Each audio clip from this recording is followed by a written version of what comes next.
Hello friends, welcome to my YouTube channel Toppers World. In today's video, I'm going to share with you the best way of doing IELTS reading. If you are in the exam and you're confused that how you should start your IELTS reading test, then this video is going to help you a lot over there. Actually, there is no best way. First of all, and the best way is only that which you have been practicing for last many days or weeks or months. If again you are not satisfied with your technique of your IELTS reading and you feel that, or you get confused that, or you're not sure that you will get 7 in IELTS reading or 6 in IELTS reading, then you should watch this video and I am going to share with you certain ways or tips that will help you to get maximum score in IELTS reading. So in IELTS reading, there are 3 passages that you already know. First passage is easy, second one is a little bit moderate and tricky, and third is the hard passage. The most of the students find the third one is the hardest. So some students try to be over smart by doing third passage first. They start their reading test from the third passage, but third passage is very hard. The language is hard, the wording, the total size of the passage is quite big. So they're not able to finish this passage in 20 minutes. They take 30 minutes, sometimes 35 minutes, and this is totally wrong approach for those students whose English level is quite average. If your English level is very good and you have good understanding, you can start from the third passage, but I recommend that you should never start your reading from the third passage if your English is below average or average. So what you have to do, you should first of all read from the first passage. You should read the questions first. Usually the first passage contain blanks, like 5, 6, 7 blanks could be there. The words can be supplied to you that you have to fill in the blanks, or sometimes you have to find the words from the passage. But in both cases, the blanks are the easiest one to do. Most of the students find them quite easy, and the words that you have to fill, they can be directly written in the passage, or there can be paraphrasing done. So when you attempt the blanks, first read the question and try to think about consciously that what can be the parallel wording in the passage. For example, here some food plants including dash are already grown indoors. So here you have to think about what else can be there that they have grown indoors.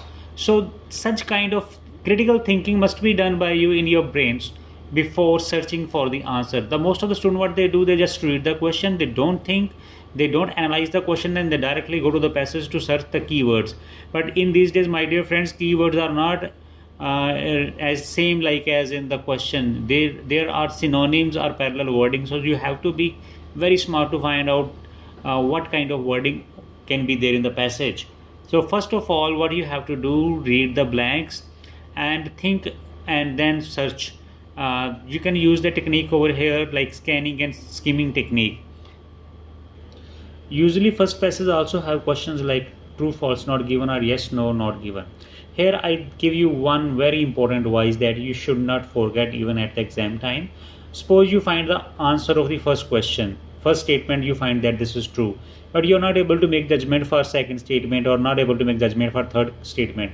Then directly go to the fourth statement and try to make some judgment. Again, if you're successful in making judgment, it's okay. If you're not able to make, leave that question too.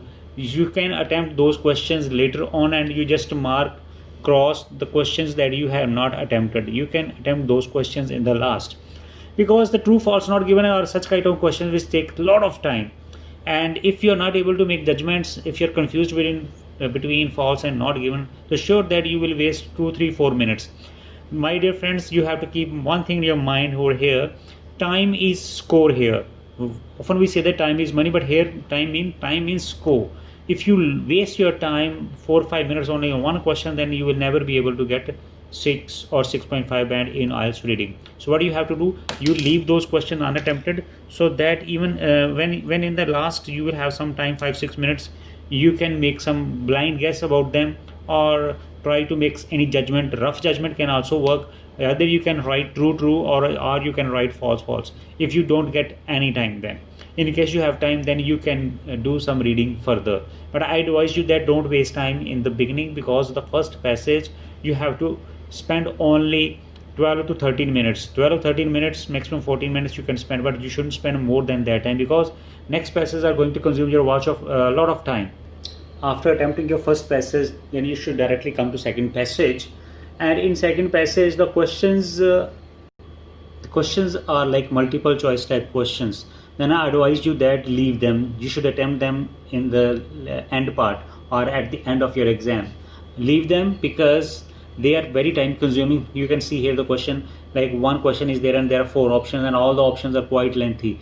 While reading one question, you may spend 2 minutes on understanding each and every statement, and most of the students are not sure about whether they will be able to find multiple choice question correct or not, because most of the students scare from this. So I suggest you that you should not attempt this. You should attempt other type of questions first.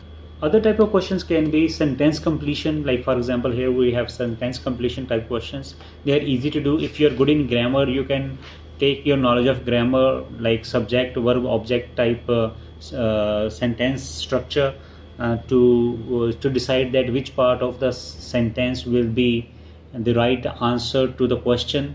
And the keywords can also help you over here. And after that, if you have a list of headings in passage 2, again that can be the great thing for you to do first. List of headings in passage 2 are quite easier as compared to the list of heading in passage 3. If you find the list of headings in passage 2, then you should try to do first list of headings, because it will give you benefit of having some idea about other kind of questions, like that can be blanks or that can be true, false, not given. So first you read the list of headings, then try to match them with the given paragraphs. And the question like blanks along with the list of headings can also be attempted side by side, because the blanks, for example summary blank, that covers the whole passage. After doing the list of headings, you have full idea about the passage.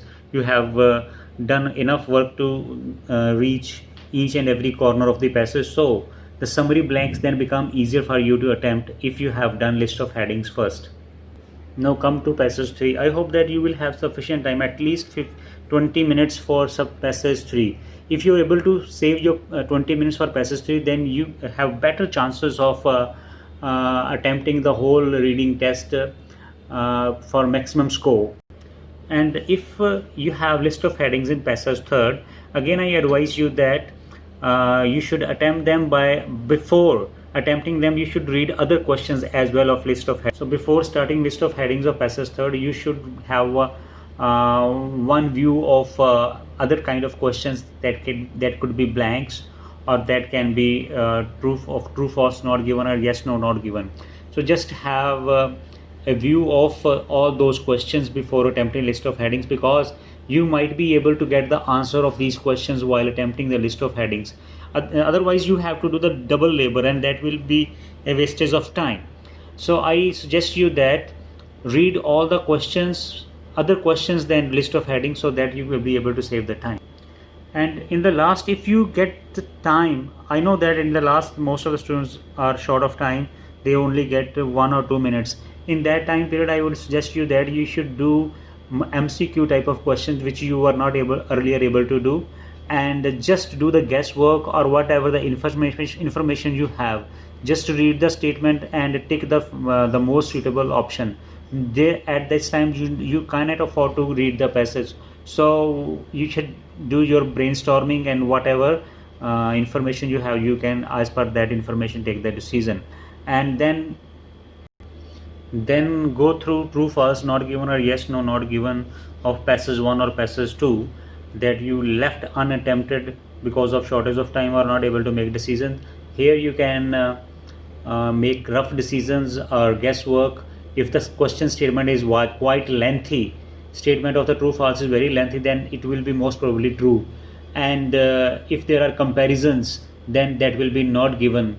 Or if there are the words like all, everybody, whole universe, everyone, so most of the cases that will be the false. So need not to read those statements, and you can directly write true, false, not given, as the way I had told you.